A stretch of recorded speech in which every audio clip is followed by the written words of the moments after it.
Hello everyone, welcome back to your favorite channel. So friends, plus 3 second semester जो माने ओडिया को minor रखिछंती सेमानंको पई बहुत उपयोगी वीडियो रही आपण माने वीडियो को स्किप करंतु नाही नचेत जानि पारिबे नाही। सो फ्रेंड्स चलंतु वीडियोटी को आरंभ करिबा। वीडियोटी रही महाकाव्य संज्ञा स्वरूप और प्रकारभेद विषय जो लॉन्ग क्वेश्चन पड़िबो आपण माने जो मु दउची एटा को आपण माने टिके भलसे पढ़िबे एवं एटा आपण मानकर सेमिस्टर एग्जाम रे निश्चय आसी पारे। फ्रेंड्स चलंतु आरंभ करिबा वीडियो को देरी न करी देखंतु कोन कोन रही। महाकाव्य मानव जीवन जिज्ञासार महाभाष्य हेइतिला आगो काल रे प्रतिजुगरे यार आवेदन व्यापक और प्रभावशाली सबु जुगरे यार आवेदन और प्रभावशाली हेइतिला। एही महाकाव्य जीवन और जगतर सामग्रिक रूप एतिरे प्रकटित जीवनर एवं जगतर सबुजाक रूप एतिरे प्रकटित होइकिना रहितिला। विपुल अभिज्ञतार सबुजिमारे ଏହା होइतिला विचूरित। आज पृथ्वीरु महाकाशर जुग तिरोहित होई जाउची सत।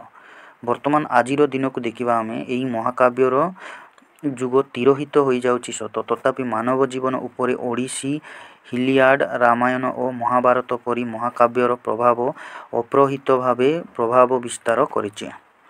एही मानव जीवन को आपण मानकर रामायण हो किंबा ओडिसी हिलियाड हो तापरे महाभारत एही गुड़ाक वर्तमान जुगरे प्रवाहित अप्रहित भावे समग्र विश्व को विस्तार करिछि। यही दृष्टि विचार कले जना जाए मानव जीवन और जगत उपरे महाकाव्यर प्रभाव सुदूर प्रसारी।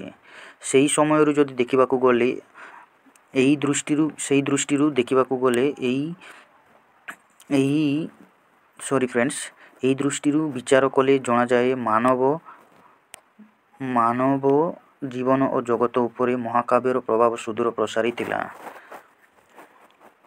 विश्व साहित्य सृजनीर यार पदचिन्ह स्पष्ट। यह होइछि आजिर सृजनी सत्तार अनुप्रेरक। एही महाकाव्य होइछि आजिर सृजनी सत्तार अनुप्रेरक। प्राचीन ग्रीस रे महाकाव्य को गाथा कवितार एक उद्वर्तन रूप भाव ग्रहण करा जाउतिला। प्राचीन ग्रीस रे एही महाकाव्य को गाथा कविता भाव ग्रहण करा जाउतिला। महाकाव्य को इंग्राजी रे एपिक कहा जाए। यही महाकाव्य को इंग्राजी रे जानिछन्ती आपण माने एपिक कहा जाए। EPIC एपिक कहा जाए।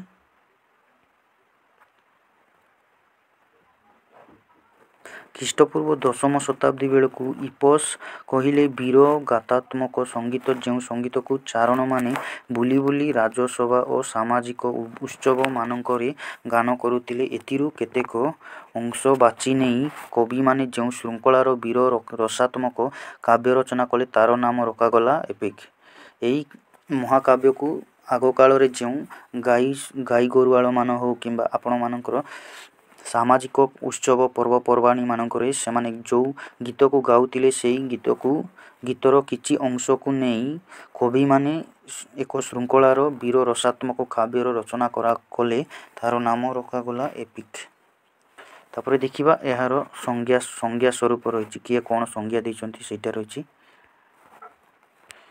एकरे आचार्य बामहंक मतरे सुदीर्घ कथावस्तु महान चरित्र नाटकीय मंच सिद्धयुक्त उत्कृष्ट और अलंकृत शैली रे स्वर्गबोध सुखवंत काव्य ही महाकाव्य बोलिकिना कहले से। तापर नेक्स्ट आचार्य दंडीक मतरे से कहले आस नमस्क्रिया वस्तु निर्देश सहित पुराण बा ऐतिहासिक कथावस्तु सह विभिन्न वर्णना एथिरे थाए। कथावस्तु सहित ऐतिहासिक कथावस्तु मध्य एथिरे रहिताए बोलिकिना आचार्य दंडी कहले। एमिति रही फ्रेंड्स। तापरे देखिबा काव्यर स्वरूप रही एटा एक नंबर रही महाकाव्य हेउची एक महत्वपूर्ण सृष्टि रही। 2 यार विषय वस्तु पौराणिक ऐतिहासिक और वीरत्व व्यंजक कहानी नहीं गठित।